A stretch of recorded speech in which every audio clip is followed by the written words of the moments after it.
এই হিজবুত তৌহিদ বলে একটা হারাম করে দল বের হয়েছে বাংলাদেশে। তাদের যে ইমাম সেলিম, সে বলছে, কে বলল মৌলবীরা ধোকা দিচ্ছে, মেয়েরা বাজারে যেতে পাবে না? আরে আল্লাহর নবীর জামানায় নবীর বিবিরা ব্যবসা করেছে। মা খাদিজা, আমি বললাম নাউজবিল্লাহ, মা খাদিজাতুল কুবরা রাদিয়াল্লাহু তাআলা আনহা বিয়ের পরেও ব্যবসা করেছেন, কিন্তু যেদিন থেকে পর্দার হুকুম ফরজ হয়ে গেছে, আল্লাহর নবীর একটা বিবিও আর নিজের হুজরাখানা থেকে বের হননি। জোরে বলুন সুবহানাল্লাহ। এটা হচ্ছে হাদিস, এটা হচ্ছে সহি হাদিস।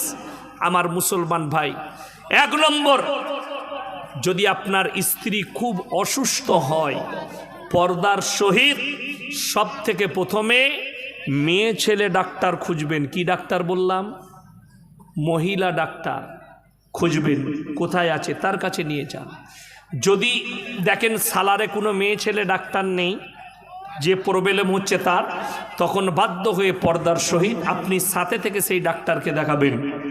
দ্বিতীয় নম্বর, যদি কাছের আত্মীয় কেউ মারা যায়, একদম কাছের, নিজের চাচা, দাদু, দাদি, মামা, মামি, বাপ, মা, ভাই, বোন, যদি এরকম খুব নিকটবর্তী আত্মীয় মারা যায়, পর্দার সহিত যাবে এবং পর্দার সহিতই থাকবে। কথাটা বুঝে এলো না? আসেনি? এটা দ্বিতীয় নম্বর। তৃতীয় নম্বর, হজ ফরজ হলে হজ করতে যাবে। কার সঙ্গে? যার সঙ্গে বিয়ে হারাম। যার সঙ্গে বিয়ে হালাল আছে তার সঙ্গে হজ হবে না।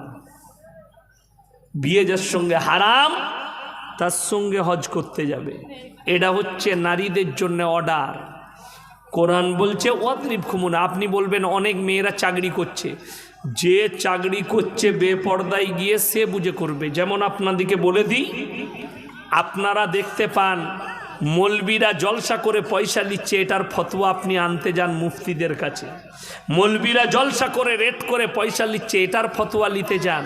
আপনি বলুন তো, ঘুষ নিয়ে যে মাস্টাররা চাকরি নিয়েছে, সেই চাকরির পয়সাটা হালাল হবে না হারাম? ওই ফতোয়াটা মুফতির কাছে লাও।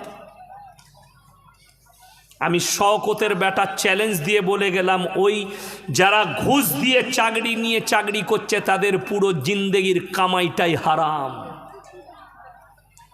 কোনো বাপের বেটা মুফতি যদি হালাল বলে দেয় যে না, সে ঘুষ দিয়ে চাকরি নিলেও সেই চাকরিটা হালাল, তা আমি তার জুতোর মালা পরব। ঘুষ নেওয়াটাও হারাম, দেওয়াটাও হারাম। আমাদের জাস্টিস গাঙ্গুলি, যিনি হাইকোর্টের জজ, আর একজন মেয়ে ছেলে আছে, তার নামটা আমার মনে পড়ছে না, এই দুজন অনেকগুলো চাকরি বাতিল করেছেন।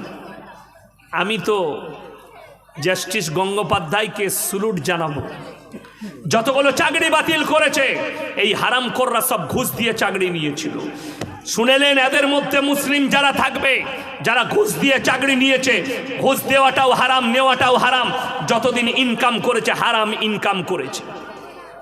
যাও দারুল উলুমে ফতোয়া লাও, দেওবন্দে ফতোয়া লাও, কোন মুফতির কাছে ফতোয়া লিবে লাও। ঘুষ দেওয়াটাও হারাম, নেওয়াটাও হারাম। তুমি চাকরি করেছো ঘুষ দিয়ে। বড় কষ্ট লাগে, এখনকার লোকরা তো বিটির লিগে বর খুঁজে চাকরিজীবী ছেলে চায়, তাই না? যতজন চাকরিজীবী ছেলেদিকে বিয়ে দিল, এখন তারা ইন্দুরমারা বিষ খুঁজে বেড়াচ্ছে। চাকরি সব বাতিল হয়েছে, কি করবি কর, কোথায় যাবি যা। শুনেলেন, আমি বলে যাচ্ছি, যারা মেয়ের বিয়ে দিবেন সর্বপ্রথম দেখবেন ছেলেটা দিনদার কিনা। কথাটা বুঝে এসছে না? আসেনি? দিনদার কিনা এটা দেখবেন সর্বপ্রথম। ছেলেটার মধ্যে হালাল কামাই আছে কিনা এটা দেখবেন। ছেলেটা সৎ কিনা দেখবেন। এইগুলো গুণ করবেন যে ছেলেটা 5 ওয়াক্তের নামাজি কিনা। আমাদের সমাজের লোক গুণ করে ছেলেটার ইনকাম মাসিক কত। ঠিক বললাম না ভুল বললাম? ওই জন্যে তোমার বিটির কপালে দুঃখ নেমে আসে। ওই জন্যে আমার মায়েরা শুনেলেন, বড় কষ্ট লাগে।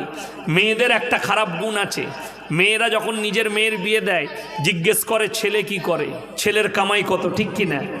কোনো ছেলের বাপ জিজ্ঞেস করে তোমার মেয়ের কত টাকা সম্পত্তি আছে? কথা বলেন, না, জিজ্ঞেস করে না। মেয়ে যেন দিনদার হয়, মেয়ে যেন সুন্দরী হয়, মেয়ে যেন পরেজগার হয়, মেয়ে যেন ভালো হয়। ঠিক বললাম না ভুল বললাম? কেউ কিন্তু জিজ্ঞেস করে না কত কি সম্পত্তি আছে, কত টাকা আছে মেয়ে আমার ছেলের বিয়ে দিলে। এরপরে এক একটা হারামখোর আছে যারা বেটার বিয়েতে পড়লে, যেমন আপনাদের মুর্শিদাবাদে মোটরসাইকেল না দিলে, অ্যাপাচি গাড়ি না দিলে বিয়েই হবে না। ঠিক বললাম না ভুল বললাম? হ্যাঁ, বিয়ে হলেই অ্যাপাচি গাড়ি লাগবে। আরে বড় কষ্ট লাগে, শুনেলেন?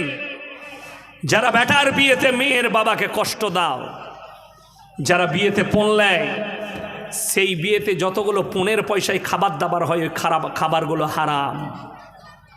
অ্যাভয়েড করুন ওই জায়গা থেকে। যে বিয়েতে গান বাজনা হয়, আমি তো পশ্চিম বাংলার সমস্ত উলামা সমাজকে, ইমাম অ্যাসোসিয়েশনকে, ইমাম সংগঠন যতগুলো আছেন, তাদের সদস্য যারা আছে, সেক্রেটারি আছে, অনুরোধ করব উত্তরপ্রদেশ তেলেঙ্গানার মতো পশ্চিম বাংলার উলামারা এক স্টেজে এসে যে মুসলিম সমাজ হারামখোর নিজের ছেলে মেয়ের বিয়েতে গান বাজনা করবে, কোন নিবে, তার নিকাহ কেউ কোনো মলবি পড়িও না। এই স্টেপ যদি পশ্চিম বাংলার মলবিরা নিয়ে নেয়, অটোমেটিক মাল কটা জব্দ হবে। ঠিক বললাম না ভুল বললাম? জব্দ কেন নয়? আরে ইয়াসিন বিয়ে পড়াবে না তো কি হয়েছে? আমি আছি, আমাকে ডাকবে, আমি পড়ি। ওই জন্যে সে দেখলে সালা ইয়াসিন হারাম বললি বা গান বাজনাকে, এই তো আমি হুজুর পেয়েছি একটা ভালো, ই তো পড়িয়ে দিচ্ছে। কষ্ট লাগে। আমি আমার নিজের আত্মীয়র বিয়েতে গাড়ি থেকে গেট খুলে যখনই দেখেছি গান বাজনা চলছে, গেট থেকে একটা পা নেমেছে, পাটা উঠে গেল, গেট লেগে গেল, আর নামিনি। যেটা গিফট পাঠিয়েছিল বাড়ি থেকে, আমি বললাম ড্রাইভারকে এটা বাড়িতে দিয়ে এসো। ছুটে এলো, হুজুর ছোট ছেলেরা করছে গান বাজনা, আপনি আসুন। আমি বললাম তুমি কি না মরদ না হিজড়ে? তুমি হিজড়ে? ছোট ছেলেরা করবে, তাকে 2 থাপ্পড় মেরে দিলি তো, তুমি পয়সাটা কে দিয়েছে? কষ্টটা কোথায় বলে দিই। আপনি 5,000 টাকা 10,000 টাকা খরচ করে হারামখোর ডিজে নিয়ে এসে ড্যান্স করছে আর রং মাখছে, হারামখোররা রং খেলছে। অথচ ইমামকে বিয়ে পড়ানো 1000 টাকা দিতে গেলে এদের কলজেটা ফেটে যায়, লজ্জাও নেই, শরমও নেই। তুমি নিজেকে মুমিন বলো? তোমার মতো নেমক হারাম কেউ নেই, তোমার মতো প্রতারক কেউ নেই। বেটা বিটির বিয়েতে গান বাজনা করো, নাচ করো। দেহ ব্যবসায়ীদের মতো ড্যান্স করছে মুসলিম মেয়েরা বিয়েতে, মনে হচ্ছে এরা দেহ ব্যবসায়ী, দেহ ব্যবসায়ীর মতো ড্যান্স করছে, বক্স নিয়েছে। অথচ ইমামকে 500 টাকা, ইমাম সাহেব যদি বলে হ্যাঁ গো 500 টাকার আর যুগ আছে নাকি, 1000 টাকা দিলে ভালো হতো, হারামখোর চায়ের দোকানে সমালোচনা করে, আরে ইমামকে তো রাখা যাবে না, জানিস আমাদের বিয়েতে সালা 1000 টাকা চেয়ে নিয়েছে বে। আর তুই হারামখোর হবে গান বাজালি, তো তোকে কি করে গায়ে রেখেছে বে? তোকে জুতো মেরে বার করলো না? আমরা মৌলবীরা বললে খারাপ। আমি ইয়াসিন বলে যাচ্ছি এই জন্যে, আমার চাকরি যাবার ভয় নাই। আমার চাকরি যাবার ভয় আছে? ভয় নাই। যদি বলেন হুজুর এইসব বয়ান করবেন না, স্টেজ থেকে নামবো, গাড়ি রেডি আছে, পয়সা পেড আছে, পালিয়ে যাবো, তোরা বুঝে লিগা। কিন্তু আমি আমার জায়গায় স্ট্যান্ড থাকবো। কথা শুনলে শোনো, নাহলে ছেড়ে দাও, গাড়ি চাপবো, পালিয়ে যাব। আমার চাকরি যাবার ভয় নাই। স্বর্ণহাটির লোক দাওয়াত দিবে না, পাশের গ্রামে আর একজন কেউ দাওয়াত দিবে, সেখানে বলবো, কিন্তু নিজের জায়গা থেকে লড়বো না। তোমার ইমাম হক কথা বললে ইমামকে তাড়িয়ে দাও। ইয়াসিন হক কথা বললে তোমাকে ভালো লাগে, আরে ইয়াসিনের মতো বক্তাই নাই, হক কথা ছাড়া বলে না। তাহলে ইয়াসিন বললে হক কথা, তোমার ইমামকে হক বলতে দিয়েছো?